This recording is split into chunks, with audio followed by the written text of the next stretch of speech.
तजुर्बेकार आप तभी किसी को बोल सकते हैं जब वो स्वयं ज़मीन पे उतर के आपकी मदद करें। आप एक रिमोट कंट्रोल, एक पुपेट बन के काम करना। कैंडिडेट जो है वो एक पुपेट है, वो पीछे पर्दे के पीछे हैं। अब उनके दामाद हो गए, उनका बेटा हो गया, उनके पिता जो हैं वो प्रतिनिधित्व करते हैं। कि जब सरकार ने इस सीट को महिला सीट घोषित कर दिया है तो यहाँ की जनता को इस चीज़ को सोचना चाहिए कि वो एक ऐसी शिक्षित और ऐसी युवा महिला को सामने लाए जो कि उनके बातों को समझ सके। इस बार कैंडिडेट खुद रहेगा फील्ड में। अगर लोगों ने जिताया, लोग अगर ये सोचते हैं कि एक युवा बदलाव, एक युवा शिक्षित कैंडिडेट लाएं वो जो उनके सारे परेशानियों को समझे। हमारे साथ में है वार्ड नंबर 25 की इरफाना तरन्नुम।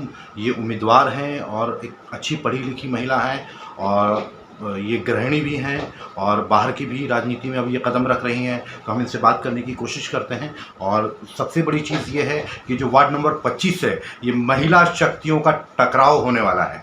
तो अब ये देखना है कि इस कहते हैं कि महाभारत में जीत किसकी होती है, तो वो देखना इम्पोर्टेंट है। लेकिन हम अभी बात करेंगे इरफाना जी से। इरफाना तरन्नुम जी हमारे साथ में।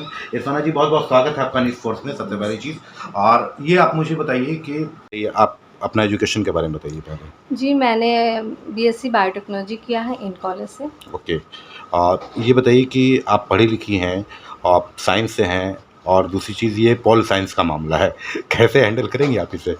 जो भी इंसान शिक्षित रहता है वो हर तरह से हैंडल कर सकता है, और ये जब सामने आएगा तो मैं अपने खुद ब खुद हैंडल कर लूँगी।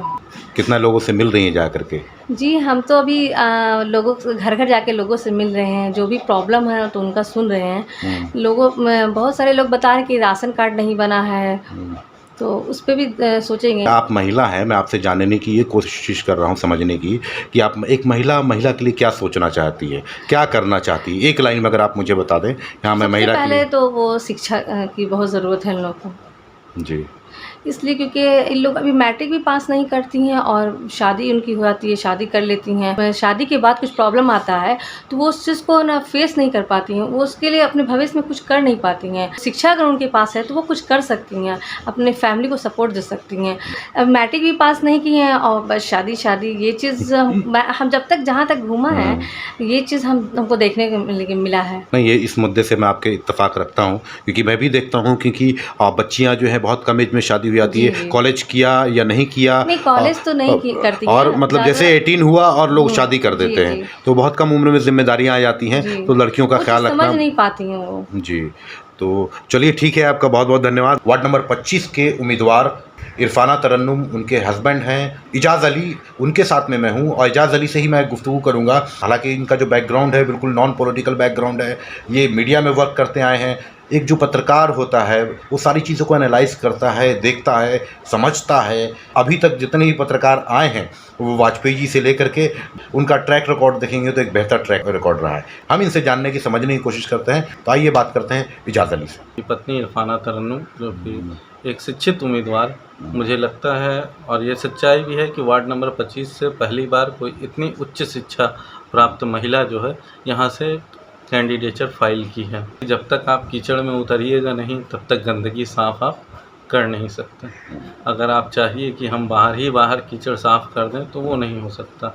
अभी जैसे हालात हैं, आप हर तरफ देखिए वार्ड नंबर 25 में जिस हिसाब से जल जमाव और बहुत सारी समस्याएं हैं, इन सब चीज़ों को दूर करने के लिए मैं इस बार वार्ड नंबर 25 से अपनी पत्नी इरफाना तरन्नुम के इसमें नॉमिनेशन फाइल करवाया हूँ। इस वार्ड की सूरत हाल बदलेगी। इस बार महिलाओं का ही टकराव है। एक तरफ तजुर्बेकार नूरजहां खातून हैं, एक तरफ जो है युवा एकदम मेहर दरख्शां आबिद साहब जो पत्रकार हैं, उनकी जो बेटी हुई, दुख्तर हुई, वो हैं। आप देख लीजिए सोनू साहब हैं, उनकी अहलिया हैं, मासूमा परवीन हैं। तो ये महिलाओं का जो है, नारी शक्तियों का जो टकराव है, इसको आप किस तरह से देखते हैं? तजुर्बेकार आप तभी किसी को बोल सकते हैं जब वो स्वयं ज़मीन पे उतर के आपकी मदद करे। आप एक रिमोट कंट्रोल, एक पुपेट बन के काम करना। यहाँ अब तक जो होते आ रहा है, जो भी प्रतिनिधित्व करते आ रहे हैं इस वार्ड के, तो कैंडिडेट जो है वो एक पुपेट हैं, वो पीछे पर्दे के पीछे हैं। अब उनके दामाद हो गए, उनका बेटा हो गया, उनके पिता जो हैं वो प्रतिनिधित्व करते हैं। ये आप महिला के लिए ही सबसे बड़ी ये है कि जब सरकार ने इस सीट को महिला सीट घोषित कर दिया है तो यहाँ की जनता को इस चीज़ को सोचना चाहिए कि वो एक ऐसी शिक्षित और ऐसी युवा महिला को सामने लाए जो कि उनके बातों को समझ सके। सर ये बताइए कि आप क्या ऐसा करेंगे कि जनता आपको वोट दे और क्यों वोट दे? देखिए, अब तक जो भी प्रतिनिधित्व यहाँ करते आए हैं, क्योंकि कैंडिडेट तो कभी सामने आते नहीं हैं फील्ड में, प्रतिनिधि ही उनके आते हैं। इस बार जो है सबसे बदली हुई चीज़ ये रहेगी कि इस बार प्रतिनिधित्व नहीं होगा, इस बार कैंडिडेट खुद रहेगा फील्ड में। अगर लोगों ने जिताया, लोग अगर ये सोचते हैं कि एक युवा बदलाव, एक युवा शिक्षित कैंडिडेट लाएं वो, जो उनके सारे परेशानियों को समझे, जो एक फार्म भरने के लिए भी 5 जगह घूमना पड़ता है, यहाँ के कैंडिडेट को सही से ये मालूम नहीं रहता है कि किस मुद्दे के लिए किस कार्यालय में किस अफसर से मिलना है, उसके लिए भी उनके प्रतिनिधि ही आगे आके काम करते हैं। तो इस चीज़ को सबसे पहले ख़त्म करना है। मेरा 12 मुद्दा मेन है, मैं उस 12 मुद्दे को अपना एजेंडा बनाया हुआ हूँ। मैं आता हूँ, मैं चुन के आता हूँ, यहाँ की जनता अगर मुझे चुनती है तो उस 12 मुद्दे पे मैं काम करूँगा। सबसे पहला मेरा मुद्दा है कि यहाँ के जितने भी वार्ड के सदस्य हैं, मैक्सिमम लोगों का राशन कार्ड बना हुआ है, वो राशन लेने के लिए जाते हैं। तो राशन लेने के लिए सरकार ने जो न्यूनतम दर फिक्स रखा है उसकी भुगतान उन्हें करनी पड़ती है। मैं जब यहाँ चुनकर आऊँगा तो मैं उन राशन कार्ड धारकों में से चिन्हित करके निकालूंगा कि जो ऐसे भी बहुत गरीब परिवार हैं जो कि वो न्यूनतम दर भी जो होता है वो भी देने में उन्हें बहुत तकलीफ़ होती है, तो वैसे परिवार को मैं चिन्हित करके निकालूंगा और वो जो पैसा राशन के लिए वो दे रहे हैं उसकी भुगतान मैं करूँगा।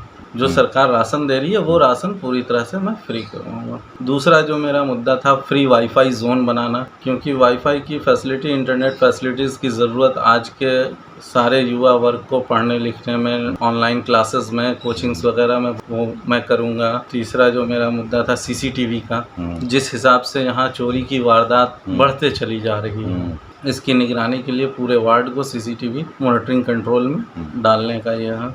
चौथा जो आपका एक सबसे बड़ा मुद्दा है, आप फील्ड में घूम रहे हैं, आपने एक चीज़ बहुत ज़्यादा यहाँ देखा होगा कि यहाँ के युवा क्या, बच्चे बोलिए, बच्चे तक नशा में बहुत ज़्यादा फंसे हुए हैं। तो मैं नशा मुक्ति के लिए एक स्पेशल कैंपेन चलाऊंगा। उसके रिहैबिलिटेशन के लिए जो उससे आदी पड़ चुके हैं, एडिक्टेड हैं, उनको रिहैबिलिटेशन के लिए जिस तरह की मेडिकल फैसिलिटीज़ की ज़रूरत होगी वो सारा फ्री ऑफ कॉस्ट मुहैया करवाऊंगा। आज तक किसी जनप्रतिनिधि ने इस मुद्दे पर नहीं ध्यान दिया। देखिए, मैंने रोज़गार के बारे में बोला था। रोज़गार का एक तरीका मैंने बताया था कि यहाँ नगर परिषद के द्वारा बहुत सारा काम होता है, जैसे नाली बनना, गली बनना, लाइट लगना।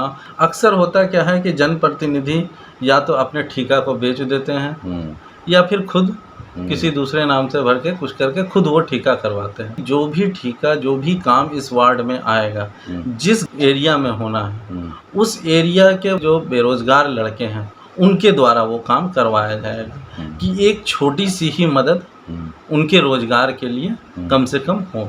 इस महागठबंधन सरकार की, नीतीश सरकार की एक बहुत अच्छी योजना है जीविका योजना, जिसके ज़रिए महिलाओं को रोजगार मुहैया कराने का काम बिहार सरकार कर रही है। आज तक इस वार्ड में उसका कोई काम नहीं हुआ है। यहाँ के जनप्रतिनिधि भी जानते हैं कि नहीं जानते हैं, मुझे नहीं मालूम। जीविका का कोई भी प्रोग्राम यहाँ इम्प्लीमेंट नहीं हुआ है। तो जीविका का ज़्यादा से ज़्यादा काम इस वार्ड में लाना और लोगों को जीविका के प्रोग्राम के थ्रू जीविका योजना में जोड़ना। स्वास्थ्य के लिए है तो मेरे आने के बाद हर महीने में 2 फ्री कैंप, किसी को कुछ ज़्यादा बीमारी है, उसको बेहतर सजेशंस देकर हायर इंस्टीट्यूट में इलाज के लिए उनको भेजने का बंदोबस्त करवाना, ये सारी फैसिलिटी प्लस एम्बुलेंस की फैसिलिटी, ये सारा कुछ करना। हायर एजुकेशंस के लिए मैंने ये कहा था कि बहुत सारे बच्चे जो हैं और बहुत सारी तंजीमें जो हैं इस तरह का काम कर रही हैं कि जो गरीब बच्चे पढ़ने में अच्छे हैं लेकिन पैसे की वजह से वो मेडिकल की, इंजीनियरिंग की ये सब तैयारी नहीं कर पा रहे हैं, या कहीं उनका सिलेक्शन हो जा रहा है, फ़ीस की वजह से वो एडमिशन नहीं ले पा रहे हैं। तो उनके तैयारी, एंट्रेंस की तैयारी का व्यवस्था करवाना, फ्री ऑफ कॉस्ट, जिस तंजीम से वो तैयारी करें। दूसरा, किसी हायर इंस्टीट्यूशंस में एडमिशन के लिए उनके फ़ीस का बंदोबस्त करवाना, ये सारी चीज़ें मैं सुविधा मुहैया करवाऊँगा।